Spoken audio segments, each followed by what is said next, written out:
J'ai un conseil à vous donner. Si vous voyagez à Cuba, louez pas d'auto. C'est dangereux.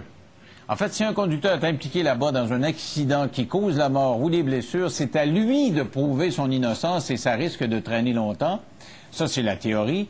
Mais il y a une femme qui l'a vécu en pratique. Elle a passé près d'1 an à Varadero après avoir été impliquée dans un accident mortel. Et c'était loin d'être des vacances. Madame Anne Lepage est avec nous dans nos studios de Gatineau. Bonsoir, Madame Lepage. Bonsoir. Alors, quelle expérience vous avez vécue? Vous revenez de Cuba à peine, là. Exactement. Ça fait une couple de mois, là. Alors, racontez-nous, là.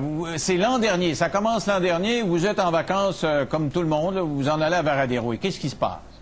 J'ai été avec mon frère et sa femme pour une semaine et j'ai décidé de louer une auto. J'ai beaucoup d'amis au Cuba. J'ai décidé de louer une auto pour 3 jours pour visiter Cuba. Puis j'ai laissé un Cubain conduire. Puis l'accident est arrivé la première journée que j'ai loué l'auto. Donc, un accident avec des décès.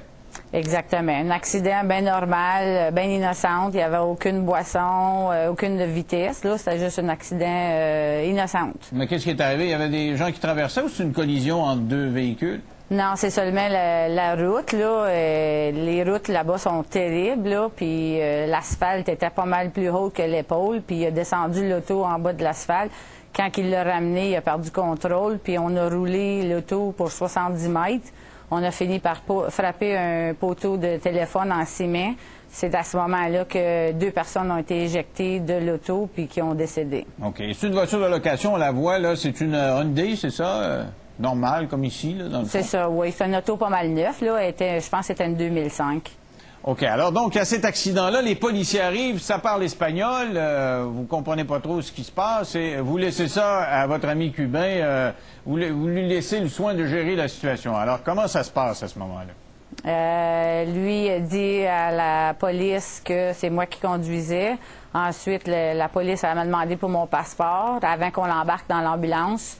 Et puis, ils ont gardé mon passeport, ils nous ont emmenés aux cliniques. Ensuite, aux cliniques, ils m'ont emmené à l'hôpital. J'étais là pour une journée, demi-journée à l'hôpital. Ensuite, j'ai retourné à mon hôtel, puis j'ai conté l'histoire à mon frère. Et là, lui, c'est pas lui qui conduisait, c'est-à-dire c'est lui qui conduisait, mais il a dit que ce n'était pas lui qui conduisait. Alors, pourquoi il a fait ça, lui?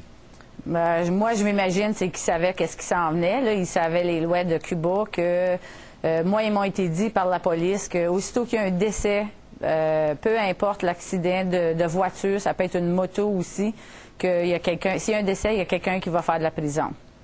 Alors donc, vous retournez, vous, à votre hôtel et vous pensez que ce sera pas trop compliqué, mais d'ores et déjà, l'agence de voyage là-bas vous fait comprendre que ça risque d'être plus complexe que ce que vous pensez. Exactement. Lui me dit que j'avais beaucoup de problèmes, que je pouvais pas partir de Cuba, que la meilleure chose, c'était de contacter le consulat canadien à Varadero. Et c'est cela que j'ai fait. Le lendemain matin, j'ai été voir le consulat canadien, puis elle aussi, elle me dit qu'il me restait une journée à partir pour revenir au Canada, puis elle me dit tu t'en vas pas, tu vas être ici pour une escousse. Et ça s'est prolongé, ça a duré 1 an. Oui. Hein? Le problème, c'est que j'ai retourné le vendredi faire une déclaration et la police me croyait que je conduisais pas parce qu'ils ont trouvé mes cheveux sur le siège du passager, la senteur de ma peau sur le siège du passager. Ensuite, le siège du conducteur était reculé. Ils ont posé des photos de moi que je ne pouvais pas toucher les pédales à gaz.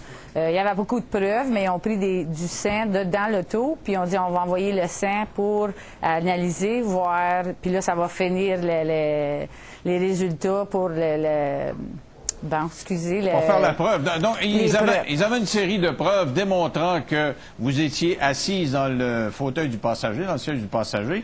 Mais pour finaliser le tout, pour être vraiment sûr, là, ils ont dit on va faire des tests d'ADN sur les taches de sang parce que lui aussi avait saigné. Il y avait du sang sur les deux sièges. Et comme ça, on va pouvoir établir qui était où.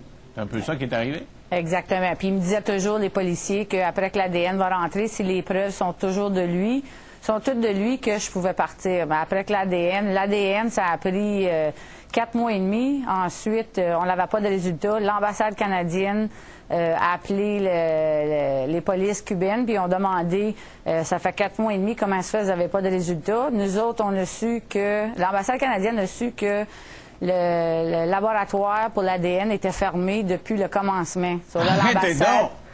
Oui, l'ambassade a décidé, ils ont dit à la police, ils ont dit, on peut-tu envoyer de la solution du Canada, l'envoyer au Cuba pour aider à Mme Lepage à sortir plus vite.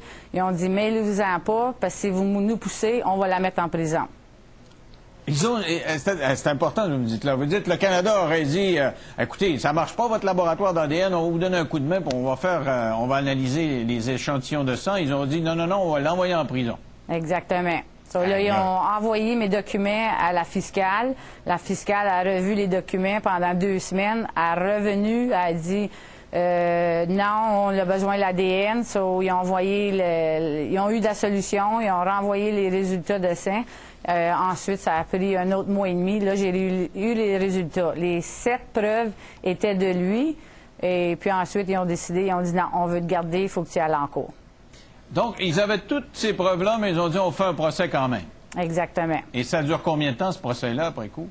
Bien là, ça, c'était, je dirais, au milieu de août qu'on a eu les preuves. Là, ils ont appliqué pour la cour. La première cour avait lieu le 26 octobre, mais l'avocat du conducteur ne pouvait pas y aller. Il fallait qu'il applique pour une autre journée de cour. Puis la première journée de cour a été le 11 de novembre.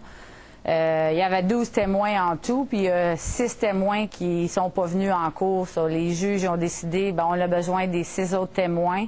Et puis, sont retournés le 26 de novembre, la deuxième fois, pour la deuxième cour. Ensuite, tous les témoins mentissaient. C'était incroyable de voir ça. Ils voulaient protéger le gars. Pardon? Ils voulaient protéger le gars en question. Exactement. Exactement. Puis c'est la même chose qu'ici. Si tu mentis, tu peux faire de la prison, mais tant qu'à moi, ils ont tous menti, puis il n'y en a pas un qui est en prison. Même le conducteur, il a eu 5 ans de prison après notre sentence. Moi, j'ai eu rien. Mais le conducteur, il a eu 5 ans de prison. Et puis, il est en cours, là, il se promène à Varadero, partout au Cuba, là, parce qu'il est en appel. OK, mais il est condamné à la prison. C'est ça.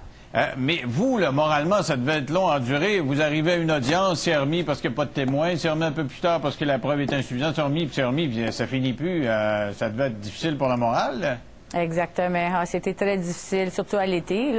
Les hivers, c'était pas pire parce que il y avait beaucoup de touristes canadiens, là, mais à l'été, là, c'était extrêmement chaud, puis j'étais seule. Et vous viviez où à ce moment-là? Je vivais dans un hôtel, une des hôtels la moins chère à Cuba, là, mais ça me coûtait 15 par jour pendant l'été, puis à l'hiver, ça me coûtait 22 mais là, ça, j'avais pas de bouffe à rien. Il fallait que je me faisais manger, chercher pour du manger, qui est pas facile non plus au Cuba, là. Faut que tu fouilles partout, puis il y a il n'y a pas de supermarché, là. On s'en va pas au Blase, c'est pas de même ça marche, là. Non, pas en tout. Il faut que tu te promènes, puis quand tu vois quelque chose que tu vas avoir, tu en jettes 5-6 parce que dans 2 semaines plus tard, tu le trouveras pas pour un autre 2-3 mois. Donc, vous viviez comme la population locale, dans le fond, là? Exactement, d'être dans le centre de Varadero. Vous ne pouviez pas manger au restaurant tous les jours, là. Vous n'aviez plus les moyens, là. Vos économies s'affondaient puis s'affondaient. Exactement. J'avais pas de revenus qui rentraient, là. Moi, j'avais mon salon de coiffure pour 21 ans, puis j'ai tout perdu à cause d'être là pour 1 an, là. Mes clients, ils ont été ailleurs, là. J'avais pas de revenus qui rentrent, je faisais attention qu'est-ce que je dépensais.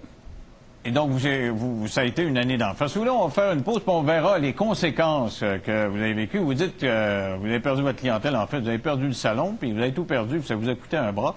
On va faire la pause, et on va vous parler du fait que, légalement, là, il faut pas y aller là-bas. Quand on se loue une auto, là, pas une bonne idée de se louer une auto. Pas en tout. La pause. À tout de suite.